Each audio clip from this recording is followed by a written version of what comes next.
Hey guys, welcome to day 4. Today is March 24th. It is Tuesday, and I'm going to go over everything you should be doing today in your packet.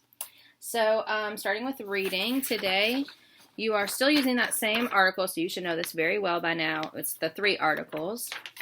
They're back in front. You've answered some questions on them. Today you just have one question to answer. It's an extended response, so you should try and fill up as much of this space as you can. You are answering the question that says, this is number 8. It says, you've read the articles Food for Change, Malala the Brave, and More Than a Toy. That's these articles. You're going to compare how the kid in each article took action to help others. Write a short essay identifying the problem each kid addressed and how he or she tackled it. Then summarize what you think kids can learn from each one about helping others. Use details from the 3 articles provided, and you can use additional paper if needed. You can just use a piece of notebook paper or the back of a blank page. The back of this page would be great. You can use that if you need to. So you're going to use each kid in the 3 articles. You're going to talk about their problem and how they address the problem, how they tackled the problem, and then you're going to think how kids can learn from them about how to help others. So you're going to use details from those articles to answer this. So you should have these 2 side by side so you can keep looking back to the text. If you need to use the back as like a planning sheet and then do your writing on the front, that's fine too. Whatever works for you. Please make sure you're writing complete sentences. I would suggest doing a paragraph for each, not like a full 5-paragraph essay, but just make sure it's separated so you know which article you're talking about and which kid you're talking about. So that's it for reading.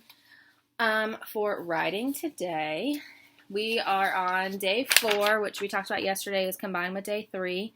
So you should have written your first draft, and you might have gone ahead and started editing, looking for punctuation or spelling mistakes, or you might have focused on color coding. Whatever you didn't do for day 3, you're going to do today for day 4. So day 3 and 4, it says write, edit, and revise, and color code. This is how you color code, which we talked about yesterday.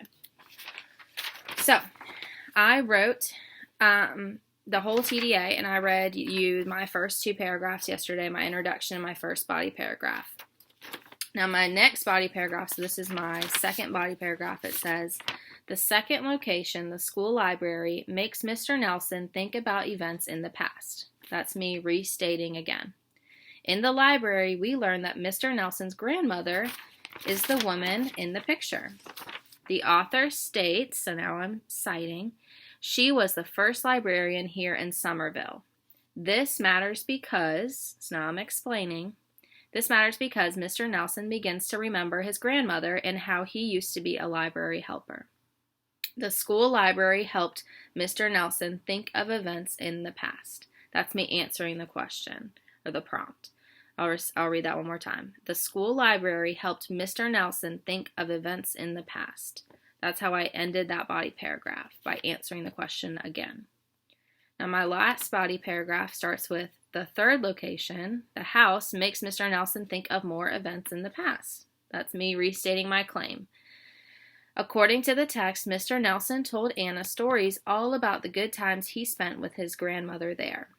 This is important because, so now I'm explaining, now Mr. Nelson is thinking about past events from his childhood, like catching fireflies, baking cookies, and swinging in the yard at that house. Here's where I answer the question again. The house helped Mr. Nelson think of events in the past. So I took everything from my planning sheet in order to do my 3 body paragraphs. So basically everything I wrote in here, I put into my actual paper, and then I added a little bit more, added some good transitions, and of course I went through and color coded. Now this is my conclusion for those of you that might be struggling with that. In conclusion, that's my transition I'm using. All of the locations in the story make people think about events in the past. I'm repeating again my claim. Anna's mysterious photograph allowed her to ask Miss Reynolds and Mr. Nelson questions that brought up familiar locations. The old school building, school library, and house made both characters think about events in the past. So that's me answering the question again. So you can see, this is my back page. I have every color on this page.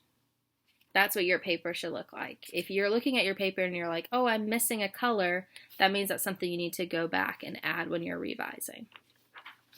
So today you're just finishing up days 3 and 4. Tomorrow you're going to be doing your final draft, and we'll talk about how to go about using this rubric.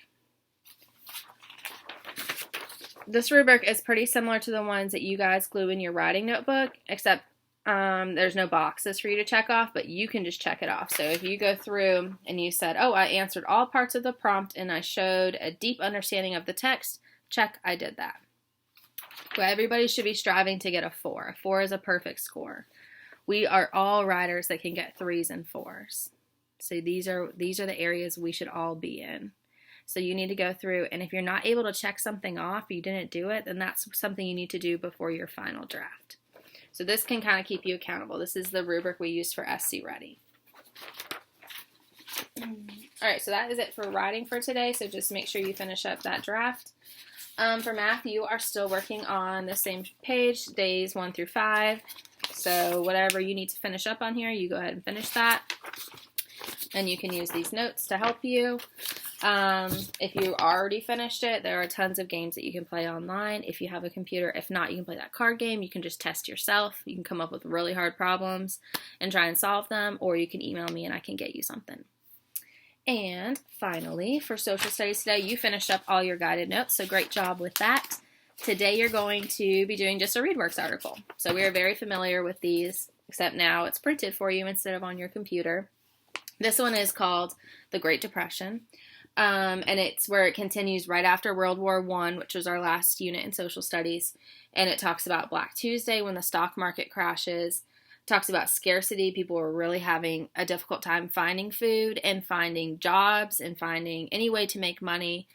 So you're going to read about that, and it goes onto the back, and then it starts talking about FDR, our new president, after Herbert Hoover, he was selected. And it talks about his ideas and how he kind of tried to fix everything that was wrong. And then you have 10 questions to answer. They are mainly multiple choice. There's a couple free response like normal, and then one about vocabulary. I would suggest maybe looking at the questions first. That way when you are reading through the text, you can go ahead and start underlining where you find your answers at. So the questions ask you, like, the Great Depression started when? Why does the author describe the government hiring photographers? That's really interesting. Like, why would they need photographers during the Great Depression? Based on the passage, the biggest issue for voters in 1932 was probably, the number 4, you're going to use a vocabulary word. Number 5, the passage is mostly about, so that's like the main idea of the passage. Number 6, identify 3 ways that life was difficult during the Great Depression. You should probably be able to do those without even reading the article if you did your guided notes. Number 7, it says, based on the passage, explain why unemployed people not having money to spend would affect other people who were employed. So if you lost your job and you don't have money, how does that hurt people that do have their jobs? How would that affect them? Number 8, you're just going to fill in the blanks, so the word that makes most sense in this sentence. Number 9. Okay, so number 9, you read the sentence that's in bold. The sentence is, Herbert Hoover was the President of the United States when the Great Depression started. That's the whole sentence. Then you answer the questions right here. So who, in this sentence, who was Herbert Hoover? They filled that in for you. Number 2, what was Herbert Hoover? Herbert Hoover was you just use this sentence. And when? When was he that? Can't tell you the answer. It just used this sentence right here for these 3 questions. You don't even have to use the text for that. And then number 10, use the vocabulary word illusion. An illusion is a vision or idea that is not real. And you can use illusions, that's fine, you can make it plural. And you write that in a complete sentence right here. You just use that word in a sentence that you make up. And that is it for day 4. I'm going to be checking in with you guys today over email, so look out for my emails. And if you need anything, please let me know. I hope you guys are staying safe and healthy and you're washing your hands a lot, but still managing to have fun. Please read for 30 minutes every day, and I will talk to you soon. I miss you guys. Bye.